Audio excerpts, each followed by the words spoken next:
Warringah. Thank you, Madam Deputy Speaker.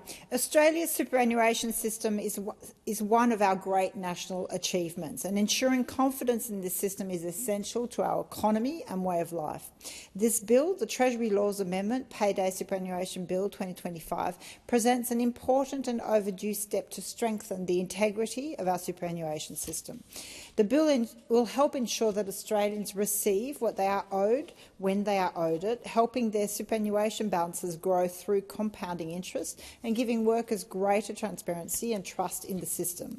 And I welcome this reform, but I do urge the government to ensure that small businesses are properly supported through its implementation, because there is no doubt, and many have raised concerns with me, that it will be, in some situations, difficult to manage. Small businesses must not be an afterthought in this process. It must be integral to it. From the cafes and surf shops of Manly to the tech startups of Brookvale and the innovation hub of North Sydney, Warringah is full of small businesses, as many other areas around Australia. They are the employers, innovators and community builders who drive our local economy. And so I speak regularly with business owners across the electorate, and they care deeply about their employees and are committed to paying fair wages and superannuation. But many are struggling under the weight of rising costs, from rent, insurance, energy prices, ongoing challenge of finding and retaining staff. That is a reality they must consider.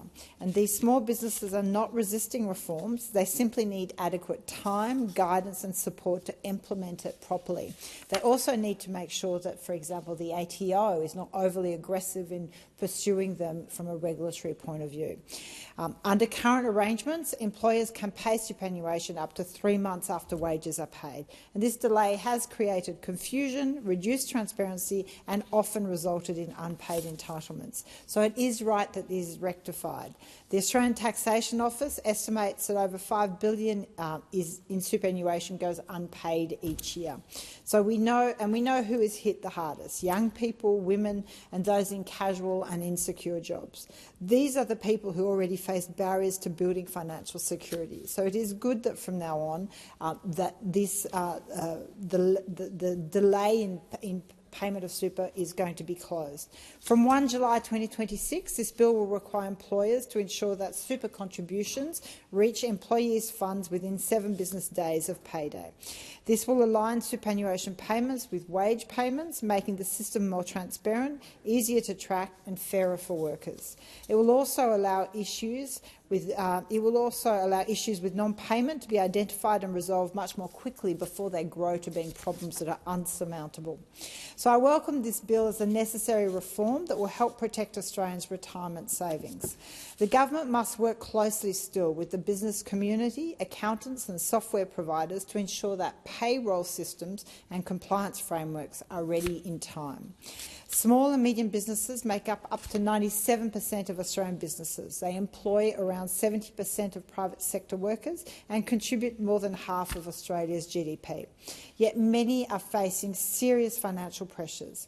Our recent MYOB Business Monitor found that 1 in 3 small businesses reported a fall in revenue at the end of 2025, and a quarter said they were struggling to maintain cash flow. For these businesses, the move to Payday Super will require new systems, new processes, cash flow adjustments, and in some cases may actually put their businesses' viability in question. For some, it may be the largest administrative change since the introduction of the GST, and that is why the rollout must be handled carefully and with supports. The Australian Taxation Office should provide clear, accessible guidance, online tools and targeted education.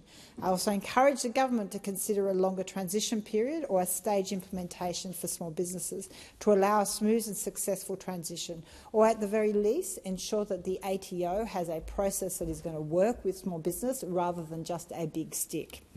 The superannuation system is one of Australia's great social and economic achievements, ensuring people can retire with dignity and maintain independence. And this bill strengthens that achievement. It promotes transparency and accountability in how superannuation is paid and managed. But I urge the government to walk alongside small businesses to make it work and ensure this reform delivers for both, protecting workers' futures while supporting small businesses that keep our communities strong. Now, we can't talk about superannuation superannuation without acknowledging the ongoing gender pay gap when it comes to superannuation balances. And whilst the government has moved when it comes to superannuation on paid parental leave, for example, there is still a complete lack of policy when it comes to carers. So older generation, I am a classic case, don't have to experience it myself at this point, but the sandwich generation that has gone through caring for children and now are caring for elderly parents. There is nothing in the system that supports those women, and we know women over the age of 55 are the fastest group facing homelessness and do not have superannuation parity.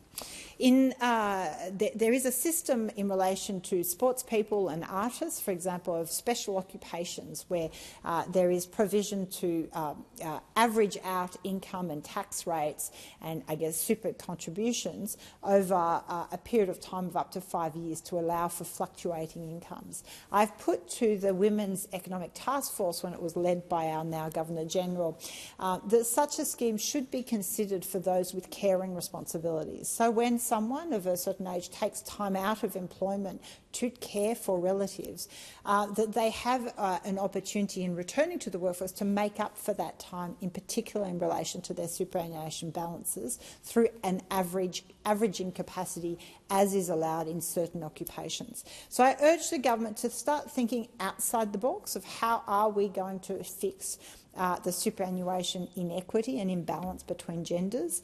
Whilst I hope that in the future the inequity isn't so stark because of changes that have occurred gradually, we cannot forget the generation that is caught with that gap and that is facing great disadvantage.